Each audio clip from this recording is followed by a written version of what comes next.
So we've been started a series called But Monday, because here's the truth: Sunday is amazing. If this is your first time here, you're getting a little piece of what many of us experience week after week after week when we come together and we spend time worshiping God. And so we spend this time, we walk in the doors and we greet each other. And there's something connecting about just seeing a smiling face and getting a handshake or a hug, and trying to avoid Ray trying to kiss you. And so there's this great moment that we have when we walk in the door together, and then we sit down together and we stand and sing, or we sit and listen, or we do communion together, and we can feel incredibly connected together, and we can feel really, really close to God. But we all know what happens after Sunday. Monday shows up. And Monday jumps in and kind of seems to change everything that we experienced on Sunday, but Monday shows up and it throws us for a loop. And that phrase, but Monday, is kind of a phrase we're using for those unexpected, difficult, painful, frustrating, anger, anxiety, raising moments in our lives that we just feel out of control, that we feel like everything is falling apart, or we feel overwhelmed. We all have them. We all have them. In fact, we know this, and I know this is a dumb moment, but Monday, okay, get this, Monday always follows Sunday. You're like, oh, okay, great. Good message, Matt. See ya. But we also know that if Sundays are this great moment where we feel connected to God, there's going to be Mondays where we feel disconnected from Him. Or we wonder if He's really, really there for us.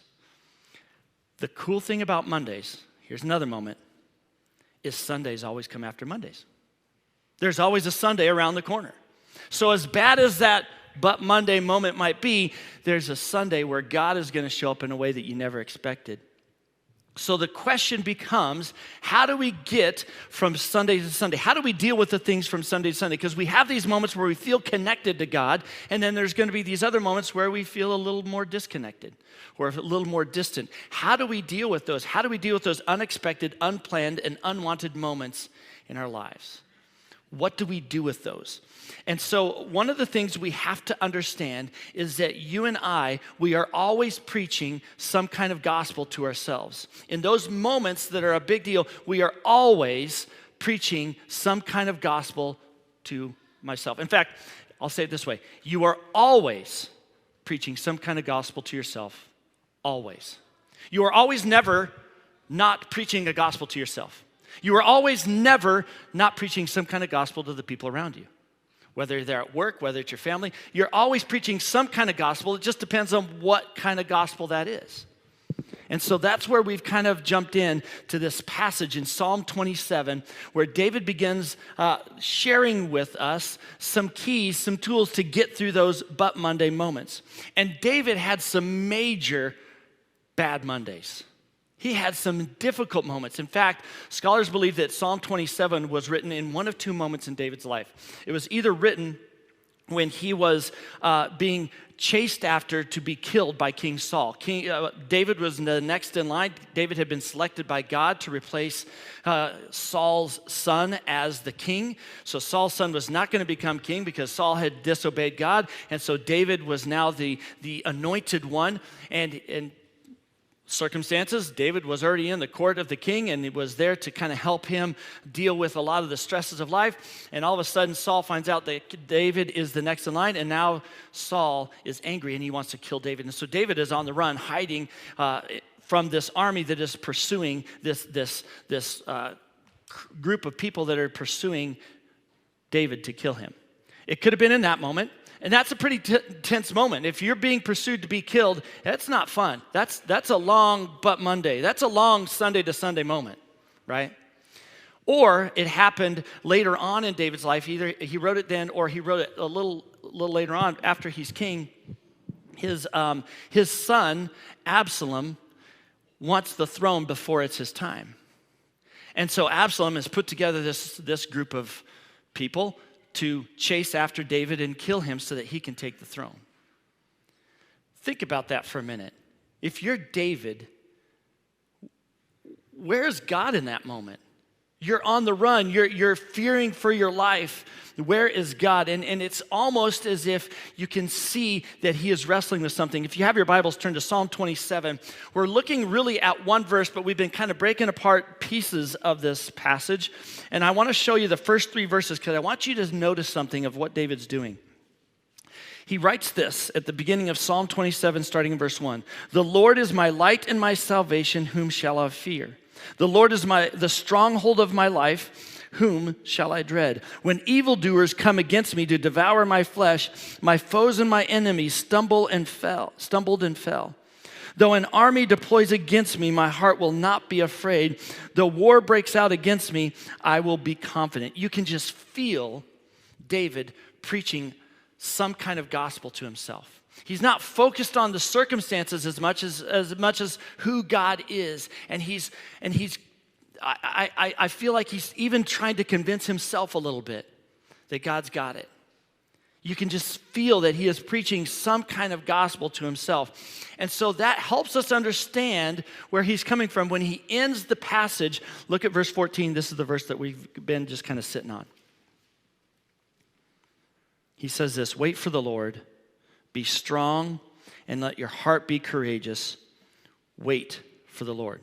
So last week we looked at the first part of that. In fact, the first and the last part, the little sandwich, the bread of the sandwich of the verse.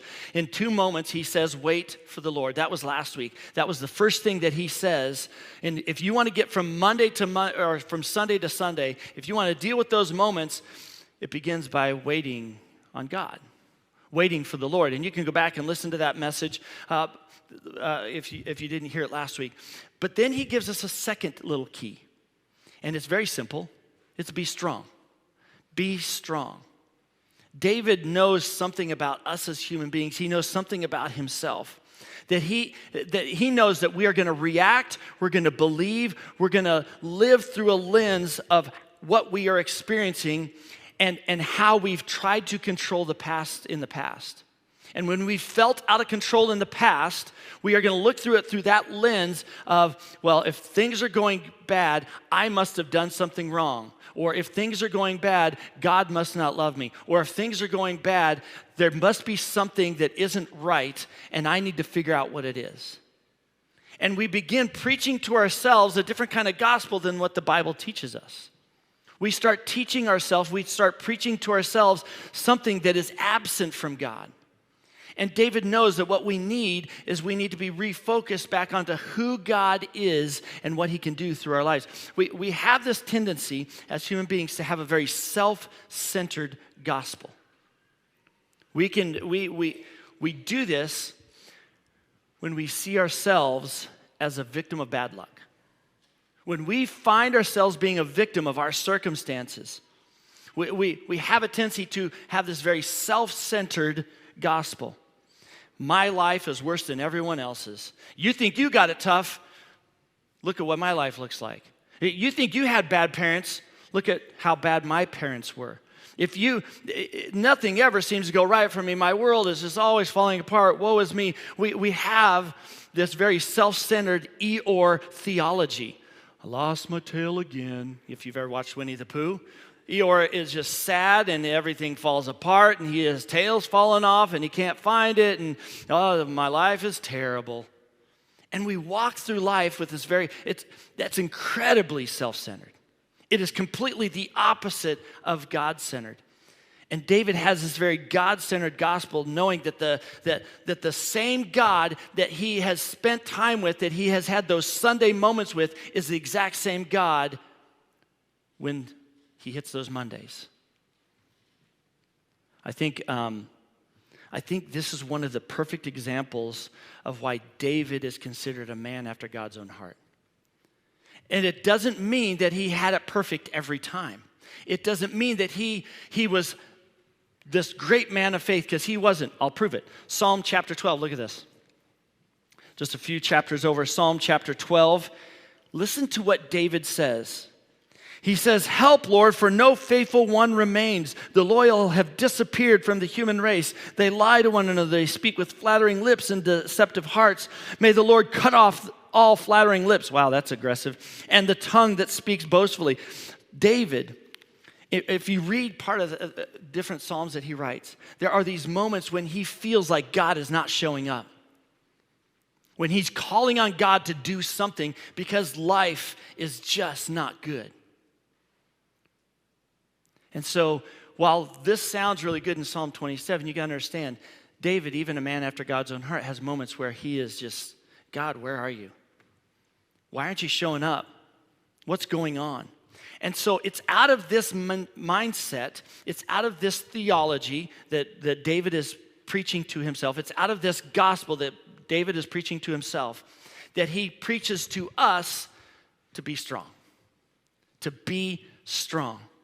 And really, what David is talking about, he's not talking about being strong with muscle. In fact, being strong biblically is not about muscle, it's about dependence. It's about who is your strength. Look at what he says in Psalm 27, verse 1. I want to show you what he says there, and there's really some cool stuff that ties into verse 14 that we'll get to. Look at verse 1. The Lord is my light and my salvation. Whom shall I fear? The Lord is the stronghold of my life. For David, in those But Monday moments, he is not just reminding himself, but he's reminding us who God is. Notice that he started with that. He doesn't start with, God, my enemies are all surrounding me. They're coming after me. I'm in trouble. Okay, I'm going to rely on you. He doesn't do that. He begins with who God is. And he reveals that there's three things that he believes that he knows about God. First of all, he says, God is my light. God is my light. This is the first time, and it's actually the only time in the entire Old Testament that we see that phrase that God is referred to as light. It's the first time. The next time that we notice this is when Jesus shows up on the scene, and Jesus says, I'm the light of the world. And it's no accident that he's saying that, because the Jewish people of that time would have realized that he is referring to what David called God. When David calls God my light, Jesus is saying, you know that light that David, that hero of the faith for you Jews, the king David, the best king that you ever thought you ever had, the man after God's own heart, he was talking about me. I'm that light. I'm the light that you see. And think about this. What does light do? It illuminates the darkness. If you are in a dark place where you can't see, I don't care how strong you are, if you don't know the danger that's coming, you will not be able to withstand it. You won't. It doesn't matter how much weight you can lift. It doesn't matter how strong your bones are. It doesn't matter how strong of a will you have. It will break you, because that's what darkness does. It breaks us. But when the light comes in, it's just different. It's a different world. And so not only does he say that God is his light, but he also says he's his salvation. For David, salvation is deliverance. Deliverance for whatever he's going through. He feels surrounded by enemies. If you are surrounded by enemies at night, you find yourself in a weird situation, right? And all of a sudden you've got all these enemies around you. And you don't know what to do. And all of a sudden you see this beam of light come from above, and it's SEAL Team 6, and they're dropping in to get you out. You're going to have a moment where you're like, okay, I'm good. There's going to be a different feeling, like finally I'm saved. There's something about light and salvation that David connects with that we need. See, we all need to be saved from our circumstances. We all need to be saved from ourselves. We all need those moments where we feel like we're saved. And so David is relying on God not just to be his light, but also to save him from maybe his mistakes, maybe his decisions. Some of the tension that he was dealing with Absalom had to do with some of the decisions he made as a king. That he didn't trust God every time perfectly. And so now his own son is turning against him. There are moments when he probably was a little bit arrogant with King Saul. And maybe in those moments, it's one of those moments that he realizes that he needs to be saved from some of the way that he's talked or the way that he's behaved. But I think there's something else. One of the most obscure words, one of the words that we skip over often in this passage is 2 letters, my. I want you to think about that word for a second. That word my. You see, for David, it's not enough for him to see God as a light. It's not enough for him to see him as a salvation. He internalizes it. He creates this, he raises it to a level of intimacy where this is my light, my salvation. It's personal, it's intimate. It's much different if you introduce somebody as a friend as opposed to my friend. Okay, here you go. Maybe this will catch. It's very different if you introduce that girl as a girlfriend as opposed to my girlfriend. It's very different, a wife as opposed to my wife. There's a whole lot of questions that come up, right? And so that's the important thing that we've got to catch on to is when David is using the word my, he wants us to understand what it means to rely on God as your light and your salvation. And it's very intimate and it's very personal. And then he says one more thing. Look at the last part. The Lord is the stronghold of my life. In some of your versions, it might say my stronghold. He refers to God as the stronghold of his life. He's not just some light. God is not just some salvation. He's not just one of many strongholds. He is the stronghold for David. He's connecting the grace of God with who he is, and he is seeing himself through God's eyes, and he's connecting himself intimately with God. God is the stronghold of all strongholds. There's nothing and no one that is more powerful, stronger, that he can rely on the most, that he can be most dependent on other than God. He can't do it. No one else can. Only God. And see, here's the thing. For many of us, if we've grown up in church, we've kind of developed some really good theology, good ideas about God. But good theology is not just what we believe about God. Good theology is also how we identify with who God is. Good theology is not just who God is, but who we are because of God. And so David, by God's grace, he says, my identity is found in my light and my salvation of my God, for he alone is my stronghold. That's some strong theology. That is a mindset that will help you through those most darkest, deepest, hurting, painful moments when you rely on God as your stronghold. So he says in verse 14, look at it again. Wait for the Lord, be strong. That's all based on his identity. There's this connection between waiting on the Lord and being strong. He doesn't disconnect those two things. Think about it this way. If you are waiting on something or if you are being patient through something, it is building a strength inside of you, isn't it? It's teaching you some things about yourself. It's teaching you some things about God. It's teaching you some things about others. That endurance builds up a strength. And you can't hold on to something that you're supposed to hold on to. You can't find a stronghold if you don't know what you can rely on or what you can depend on. You're not going to build that endurance overnight. So here's the harsh reality, is that God, because of our sin, allows and sometimes brings on and every time uses those Monday moments for us to wait and to be strong, to rely on him, to learn what it means to trust him. When you feel like you can't endure anymore, remind yourself that God is your light and your salvation and the only stronghold that is worth waiting on to. So wait for him to show up.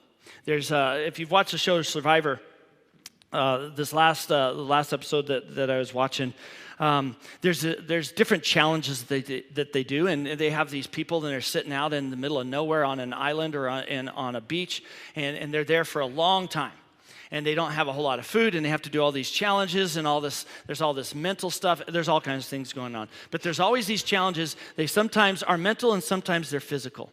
And this last week, they have these two walls, and on the walls are these little ledges that are about just an inch or two thick. And what they've got to do is the participants have to stand on that ledge and use their arms to hold themselves up because the ledge is only about that thick, and put their feet on there, and so they've got to see how long they can hold themselves up. And so the whole contest comes down to two big, strong guys. One guy that used to play in the NFL. And this weak, never going to win one of these challenges, small female. And she knows she doesn't have a chance. And they get up and they're participating in this, and guess who wins at the end? She does. It didn't matter how strong she was, it was what she was relying on in that moment. And I think sometimes we rely on our own strength, just like those guys were trying to do. We rely on our own strength, and we forget that we need to rely on what our stronghold is. And so David says when those Mondays come, wait on the Lord, be strong and hold on. Be strong, hold on. Because God is going to show up. He is your light. He's your salvation. He is your stronghold. So how do we literally do this? If God is literally a stronghold, and the key to enduring those Monday moments is to literally hold on to God, how do we do that?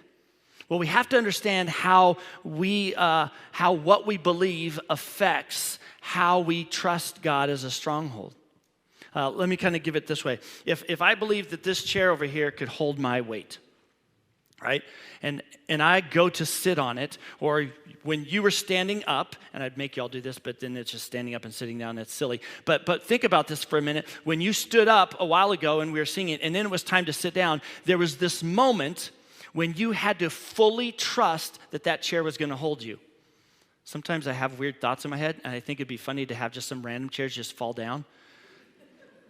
But there's this moment as you go to sit down that there's the point of no return. For some of us, as we get older, that point of no return is a lot higher than it is when we were younger, right? We can't hold ourselves the same way.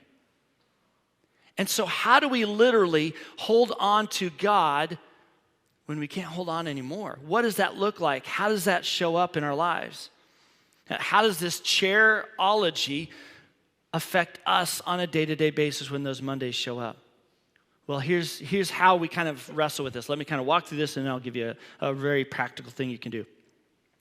First of all, if you don't trust God that He will light up the darkest moments of your life, then you will begin to see Him as unfaithful. It's kind of like those flashlights, like when all the lights go off and you go grab the flashlight and you turn it on and it doesn't come on and you got to bang it a few times. And so we kind of do that with God sometimes, don't we? We go like, God, hey, God, right here. I need help right now. And we get this panic mode, right? You know what God's doing in that moment? He's like, remember, I'm faithful. Wait. I'll come on when I'm ready. I'll come on when it's best for you. I will show up exactly at the right time when you need it the most. But right now, I want you to wait because I'm faithful. See, if you don't trust God that He is your salvation and that He's going to do what's best for you, you're going to see Him as uncaring. You're going to see Him as kind of like a distracted father. You go to your dad for some type of advice or something, and he's distracted or he's not there. You give him a call and he doesn't answer. He's not showing up when you need him to show up. See, in those moments, God cares so much for you that He's doing what's best for you in that moment. And so if one of those moments is a Monday moment that is one of the worst moments of your entire life, I promise you, He's got it. He's not distracted. He's not distant. He is still there. He wants you to wait. Be strong. Hold on. I've got something for you. If you don't trust Him as your only stronghold, you will find that you are way too weak. And then you'll also believe that God is just unkind. He's kind of like if you go to the weight room, if you go with Casey to the weight room, right?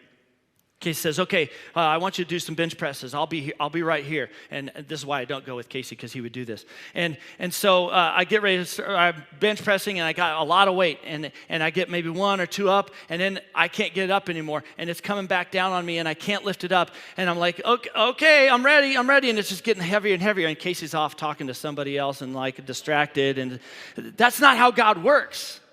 God's not off, and he hasn't forgotten you. He's there ready to help you when you need it.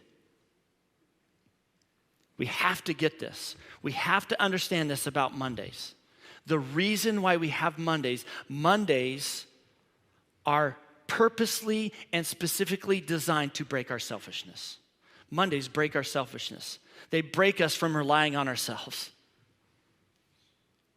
And so when you're going through one of those Monday moments, just know that God is doing something that you may not understand, you may not realize, you may not feel in the moment.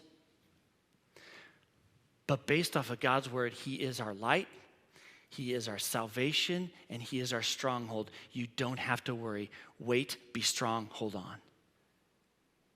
So that brings me to, how do we let God be our strength?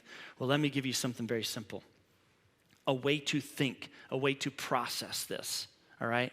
And it's a very simple thought, but it's going to take you to preach yourself a gospel. I want you in those moments to remember the cross, what the cross teaches you. What does the cross teach us?